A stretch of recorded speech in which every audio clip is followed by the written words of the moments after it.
অনানুষ্ঠানিক অর্থনীতিকে আনুষ্ঠানিক রূপ দিতে এবং লেনদেনের স্বচ্ছতা বাড়াতে সাহায্য করবে বাংলা কিউআর কোড বলে জানিয়েছেন বাংলাদেশ ব্যাংকের ডেপুটি গভর্নর মোহাম্মদ সরওয়ার হোসেন।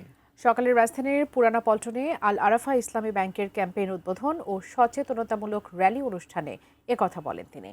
বাংলা কিউআরের ব্যবহার সম্প্রসারণ, নিরাপদ ও ক্যাশলেস লেনদেনে জনসচেতনতা বৃদ্ধি এবং দেশের ডিজিটাল পেমেন্ট ইকোসিস্টেমকে আরও শক্তিশালী করার লক্ষ্যে আল আরাফা ইসলামী ব্যাংক পিএলসি একটি বর্ণাঢ্য বাংলা কিউআর সচেতনতামূলক র্যালি আয়োজন করে। অনুষ্ঠানে বাংলাদেশ ব্যাংকের ডেপুটি গভর্নর মোহাম্মদ সরওয়ার হোসেন সবাইকে বাংলা কিউআর কোড ব্যবহারে উৎসাহিত করে স্মার্ট বাংলাদেশ ও ক্যাশলেস অর্থনীতি গড়ে তুলতে ব্যাংক, ব্যবসায়ী ও গ্রাহকদের সম্মিলিত উদ্যোগের উপর গুরুত্ব আরোপ করেন। বিশেষ অতিথি হিসেবে উপস্থিত ছিলেন ব্যাংকের পরিচালনা পর্ষদের চেয়ারম্যান বদিউর রহমান এবং নির্বাহী কমিটির চেয়ারম্যান জনাব সেলিম রহমান। অনুষ্ঠানে সভাপতিত্ব করেন ব্যাংকের ব্যবস্থাপনা পরিচালক মোহাম্মদ রাফাতুল্লাহ খান।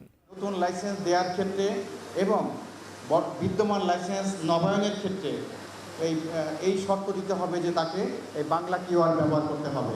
এর ফলে কি হলো, সমস্ত আপনার মার্চেন্ট যারা আছে তারা কিন্তু বাংলা কিউআর ব্যবহার করতে আমরা তাদেরকে শুধু অনুপ্রাণিতই নয়, তাদেরকে আমরা বাধ্য করেছি আমাদের এই যাত্রায় সামিল হওয়ার জন্য।